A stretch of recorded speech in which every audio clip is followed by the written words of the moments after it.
तो आज हम करेंगे एनाटॉमिकल टर्म्स के बारे में स्टडी। ठीक है, एनाटॉमिकल टर्म्स क्या होती है कि कुछ एक टर्म्स होती हैं जो हम अपनी मेडिकल लाइन्स में या एनाटॉमी की स्टडी करते टाइम हम यूज़ करते हैं। ठीक है, इसकी वजह से अभी तो मैं जैसे बोर्ड पे प्रॉपर समझा नहीं पाऊँगा क्योंकि मेरी ड्राइंग थोड़ी ख़राब है।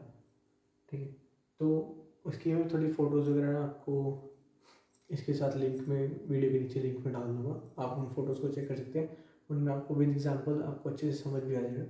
अभी आप इसका बेसिक समझ लीजिए कि क्या होती है और कैसे होती है। ठीक है, सबसे पहले बात करते हैं हम एनाटॉमिकल पोजीशन के बारे में। ठीक है, एनाटॉमिकल पोजीशन क्या होती है कि एक पोजीशन जिसमें हम एक एनाटॉमिक की स्टडी करते हैं। इसमें क्या होता है कि हमारे जो शोल्डर्स होते हैं वो फिट के पैरेलल होते हैं, कि जैसे यहाँ पे हमारे शोल्डर्स हैं तो इनके बिल्कुल पैरेलली हमारे फिट होंगे, इसके पैरेलल दूसरा फिट होगा। ठीक है, इस पोजीशन में खड़ा होता है। और इसके बाद जो हमारे हाथ हैं वो बोला वैसे थोड़ा सा ऐसे पास में, बट जो हमारी पाम वाली जैसे जो ये पाम है तो ये सामने की तरफ फ्रंट फेसिंग होगी, विच इज़ ऐसे दिखाई देगा, ऐसे मतलब ये जो साइड है ये सामने की तरफ होगी आपकी। ठीक है, इस पोजीशन को आप कहोगे एनाटॉमिकल पोजीशन और the standard position for anatomical study. ठीक है, देन आफ्टर डायरेक्शनल टर्म्स की जैसे इस बॉडी में हमें डायरेक्शन कैसे पता करनी है कि कौन सी डायरेक्शन में किस पार्ट में। इससे क्या होता है कि इन टर्म्स के थ्रू आप काफ़ी स्पेसिफिकली, काफ़ी एक्यूरेटली आप बता पाते हो कि किस रीजन में, किस पॉइंट पे, किस जगह पे आप बात कर रहे हो एनाटॉमी की स्टडी की। ठीक है, किस पार्ट की आपको स्टडी करनी है। ठीक है, तो ये एनाटॉमिकल स्टडी इसलिए ज़रूरी होती है, एनाटॉमिकल टर्म्स सॉरी इसलिए ज़रूरी होती है। तो हम सबसे पहले डायरेक्शनल टर्म्स की बात करते हैं कि डायरेक्शन कैसे देनी है कि इस रीजन के उस पार्ट में, इस डायरेक्शन में, मतलब यहाँ पे जो हमें स्टडी करनी है। तो सबसे पहले बात करते हैं सुपीरियर की। सुपीरियर कौन सा? Upper part. जैसे कि हमारा जो कह सकते हैं हमारे जो हाथ हैं वो सुपीरियर हैं हमारे पैरों से। ठीक है, क्योंकि वो ऊपर की साइड आ रहे हैं। और इन्फीरियर नीचे की साइड, हमारे जो पैर हैं वो इन्फीरियर है हमारे हाथों से। ठीक है, देन आफ्टर बात करते हैं एंटीरियर। एंटीरियर यानी कि आगे की तरफ, जो ये हमारा आगे वाला पोर्शन है ये एंटीरियर है। ठीक है, पोस्टीरियर जो हमारा पीछे वाला पोर्शन है। उसके बाद मीडियल। अब जैसे कि ये हमारा, ये इंसान है हमारा, इसको थोड़ा सॉरी, ठीक है, ये लाइन हमारी थोड़ी सीधी यही वही रुक। ठीक है, ये हमारी मीडियल लाइन होगी जो इसको दो साइड्स में कट कर दी है। ठीक है, अब मीडियल कौन सा होगा? जो इस सेंटर लाइन के बिल्कुल पास होगा। जैसे कि जो हमारा हार्ट है वो मीडियल लाइन पे आता है। ठीक है, सेंटर में बिल्कुल हमारे से, ना तो वो इस साइड है ज़्यादा ना वो इस साइड है। ठीक है, वो थोड़ा सा सेंटर में ही आता है। ठीक है, देन आफ्टर लेटरल। लेटरल कौन सा होगा? जो अवे फ्रॉम द मिडल होगा। जैसे कि हमारे जो लंग्स हैं, जो जैसे हमारा राइट लंग है वो चलो छोड़ो इसको। ठीक है, एग्जाम्पल आप देख लेना, मैं जो फोटोज़ वगैरह शेयर करूँगा उसमें आप चेक कर लेना, अच्छे से एग्जाम्पल्स में दिए हुए हैं तो वो देख लेना। बट इसमें लिटरल में मतलब क्या होता है कि इस मीडियल लाइन के दूर, मतलब away from the middle line. ठीक है, देन आफ्टर इंटरमीडिएट। अब ये तो था कि या तो मिडिल लाइन के पास या फिर मिडिल लाइन से अवे। ठीक है, एक होता है कि मिडिल लाइन से अवे और मिडिल लाइन के पास। यहाँ पे ये सेंटर वाला रीजन हो गया, इस साइड से भी ये हमारा हो गया इंटरमीडिएट। ठीक है, जैसे कि हमारी किडनीज होगी वो ऐसी ही है, ना तो वो मीडियन के पास है ना वो मीडियन से दूर है, वो सेंटर इसके बीच में इंटरमीडिएटली लाई करती हैं, ठीक है। देन आफ्टर प्रॉक्सिमल, प्रॉक्सिमल में क्या होता है कि जैसे जो हमारे ये हैंड्स हैं वैसे, मतलब साइड्स में जैसे लिम्स जो है हमारे, उनकी जो पोजीशन है वो ऐसे जा रही है ना, ये मतलब ऐसे हमारे हाथ वगैरह हैं या पैर वगैरह, अपर लिम्स या लोअर लिम्स हमारे, वो उनकी डायरेक्शन को जस्टिफाई करने के लिए प्रॉक्सिमल और डिस्टल डायरेक्शन होती है। प्रॉक्सिमल अपर साइड की, डिस्टल लोअर साइड की, ठीक है।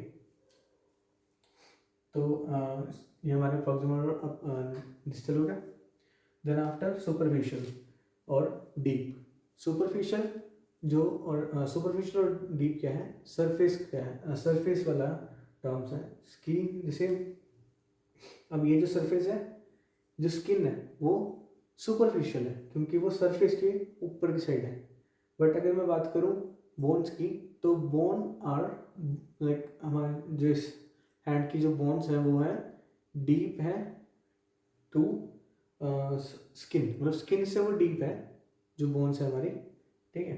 तो वो आ गया डीप, मतलब लोअर सरफेस, जैसे ये देख लो, ये अपर सरफेस है, ये लोअर सरफेस है, ठीक है। तो ये तो हो जाएगा डीप और ये हो जाएगा सुपरफिशियल। जो ऊपर की साइड है वो सुपरफिशियल, नीचे की साइड है वो डीप हो गया, ठीक है। ये है सिंपल सी बात हमारे डायरेक्शनल टर्म्स की। देन आफ्टर हम बात करते हैं हमारी रीजनल टर्म्स की।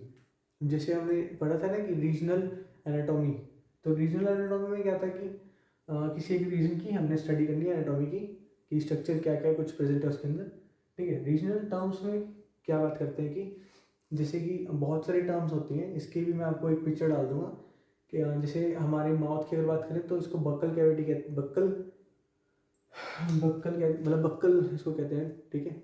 ये वाली जो हमारी ऐसे लिप्स और टीथ के जो बीच वाली जो हमारी कैविटी है ना, उसको हम कहते हैं बक्कल, ठीक है। या फिर हमारे हैंड्स को मैंने बताया था कि मैनस कहते हैं, ठीक है। जो हमारे हेड का जो बैक पोर्शन है, जो बिल्कुल यहाँ वाला पोर्शन है, ठीक है, इसको हम कहते हैं ऑसिपिटल, ठीक है। उसके अलावा और भी बहुत सारी होती हैं, जैसे फीट को हम कहते हैं पैडल, ठीक है। तो ये सब टर्म्स का मैं एक पिक्चर आपको शेयर कर दूंगा डिस्क्रिप्शन बॉक्स में, डिस्क्रिप्शन में, ठीक है, ठीक है। वो हम वहाँ देख लेंगे, रीजनल टर्म्स है वो आप समझ लेना। बॉडी प्लेन्स, बॉडी प्लेन्स क्या होते हैं कि हम बॉडी को 3 प्लेन्स में, क्योंकि हमारी बॉडी जो है 3D स्ट्रक्चर है, ठीक है, तो 3 प्लेन्स में उसको डिवाइड कर सकते हैं। कैसे? सबसे पहले फ्रंटल की, जैसे ये मेरी बॉडी है, तो अगर मैं इसको यहाँ से कट करूँ, ठीक है, तो ये हो जाएगा मेरा फ्रंटल। यहाँ से अगर मैं अब इसको यहाँ से कट करूँ, ठीक है, साइड में से ऐसे, तो ये हो जाएगा हमारा मीडियन, ठीक है। और इसके बाद अगर मैं ट्रांसवर्स कट करूँ, ट्रांसवर्स यानी कि ऐसे, ठीक है, मतलब ना तो इस जो ऊपर वाला ऊपर हो जाएगा, नीचे वाला नीचे रहता है, तो ये हो जाएगा हमारा ट्रांसवर्स कट। तो ये हो जाएगा हमारे बॉडी प्लेन्स, ठीक है। देन आफ्टर हम बात करते हैं हमारी बॉडी कैविटीज की। अब बॉडी में काफ़ी टाइप की कैविटीज भी प्रेजेंट होती हैं। कैविटीज बेसिकली क्या होता है, एक खाली स्पेस होता है, ठीक है। जैसे कि ये मेनली 2 टाइप की होती है, डोर्सल और वेंट्रल, जो मतलब लार्ज जो कैविटीज होती है हमारी, ठीक है। डोर्सल कैविटीज में कौन सी आती हैं, क्रेनियल और स्पाइनल कैविटी। क्रेनियल में हमारा ब्रेन प्रेजेंट होता है, स्पाइनल में हमारी स्पाइनल कॉर्ड प्रेजेंट होती है, ठीक है। वेंट्रल में वेंट्रल जो है 2 टाइप की, एक सुपीरियर और एक इन्फीरियर, ठीक है। सुपीरियर यहाँ से पता करें अगर देखें तो यहाँ से नाम से क्लियर हो रहा है कि सुपीरियर यानी कि ऊपर वाली और इन्फीरियर यानी कि नीचे वाली। अब इसको डिवाइड कौन करता है, जो सुपीरियर और इन्फीरियर है वो डायफ्राम के थ्रू डिवाइडेड होती है। Diaphragm is type of muscle हम कह सकते हैं जो इसको डिवाइड करता है, ठीक है।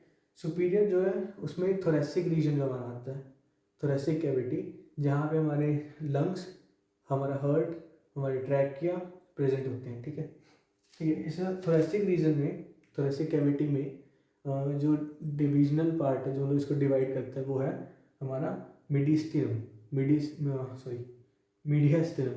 मीडियास्टिनम जो एक सेंट्रल लाइन होती है, ठीक है, वो उसको डिवाइड करती है। इस तरफ राइट अपना लेफ्ट लंग आ गया, इस तरफ राइट लंग आ गया, एंड देन हमारा जो बीच में है उसमें ट्रैकिया और हमारा हार्ट आ जाता है, ठीक है। तो ये हमारी थोरेसिक कैविटी में आता है, सुपीरियर हमारा वेंट्रल, ठीक है, सुपीरियर वेंट्रल बॉडी कैविटीज। तो उसके बाद इंफीरियर बॉडी कैविटीज में हमारे एब्डोमेन और पेल्विक पार्ट आता है।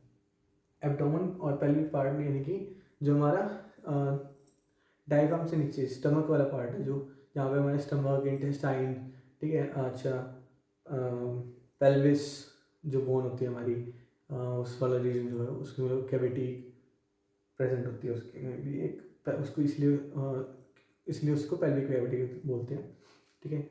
उसमें हमारे यूरिनरी सिस्टम भी आ जाता है, किडनीज आ जाती हैं, ब्लडर्स आ जाते हैं, ठीक है। तो वो हो गया हमारा एब्डोमेन पेल्विक कैविटी। अब इसमें जो थोरेसिक कैविटी है वो रिब केज के थ्रू हमारी कवर्ड रहती है, प्रोटेक्टेड रहती है। एब्डोमेन जो है वो मोर लाइक प्रोन्ड होता है इंजरी के, क्योंकि यहाँ पे कोई हमारी बोन की स्ट्रक्चर नहीं है, एक सिर्फ स्पाइनल कॉर्ड ही बचती है जो हमारी पीछे की तरफ है। उसमें भी नीचे की तरफ थोड़ा सा लंबर वाला पोर्शन आ जाता है, जिसकी थोड़ी सी ऐसे साइड में ब्रांचेस आ जाती हैं, बट अदरवाइज देखें तो ऐसा कुछ नहीं होता, कोई प्रोटेक्शन वगैरह एब्डोमेन की नहीं होती। बट पेल्विक जो रीजन होता है उसमें पेल्विस बोन की जो प्रोटेक्शन है आ जाती है थोड़ी सी, ठीक है। अच्छा, ये हो गया।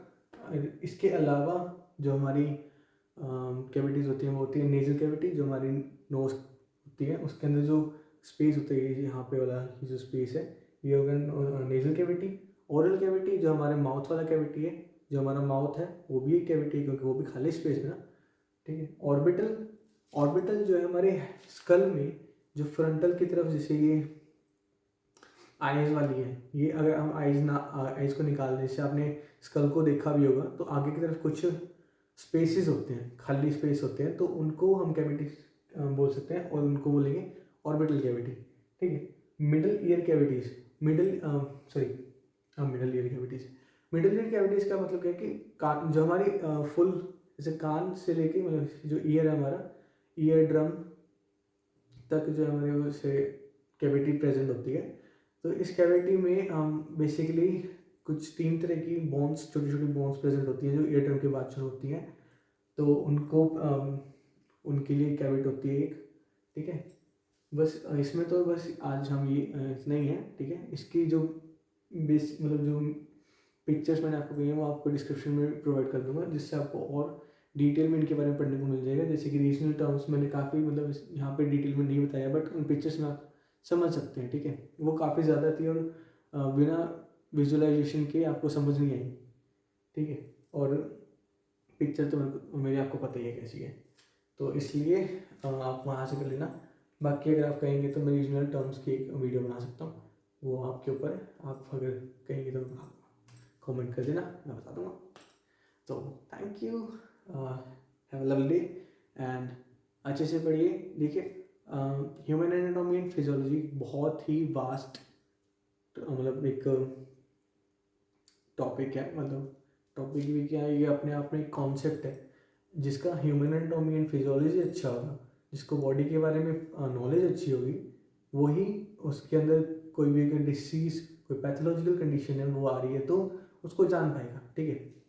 अब अगर आपको यही नहीं पता होगा कि बॉडी का स्ट्रक्चर क्या है, बॉडी काम कैसे करती है, तो आप ये कैसे पता करोगे कि जो पैथोलॉजिकल कंडीशन आई है वो कैसे काम कर रही है, और अगर वो काम कर आपको पता लग गया वो कैसे काम कर रही है तो उसको ठीक कैसे करना है, क्योंकि बॉडी जो है वो एक जगह से काम नहीं करती, वो अलग अलग मैकेनिज्म से अलग अलग जगह से ऑपरेट करती है एक पर्टिकुलर पॉइंट के लिए, ठीक है। तो ये सब आपको अच्छे से समझना पड़ेगा अगर आपको बहुत अच्छे से नॉलेज लेनी है। तो continue with us, will provide the best knowledge about मतलब जितनी हमसे बेस्ट हो सकती है हम अपनी प्रोवाइड करने की पूरी कोशिश करेंगे। हमारा गोल मार्क्स लाना नहीं है, मतलब मार्क्स ऑब्वियसली आ जाएंगे जब आप इसको अच्छे से पढ़ोगे, तो marks is not a big thing, ठीक है। बिग गोल इज नॉलेज, जितना ज़्यादा आप इसको नॉलेज गेन करोगे इसका उतना ज़्यादा आपके लिए अच्छा है, ठीक है। हमारा मेन गोल है नॉलेज, तो नॉलेज के लिए पढ़ो, मार्क्स के लिए नहीं। Bye.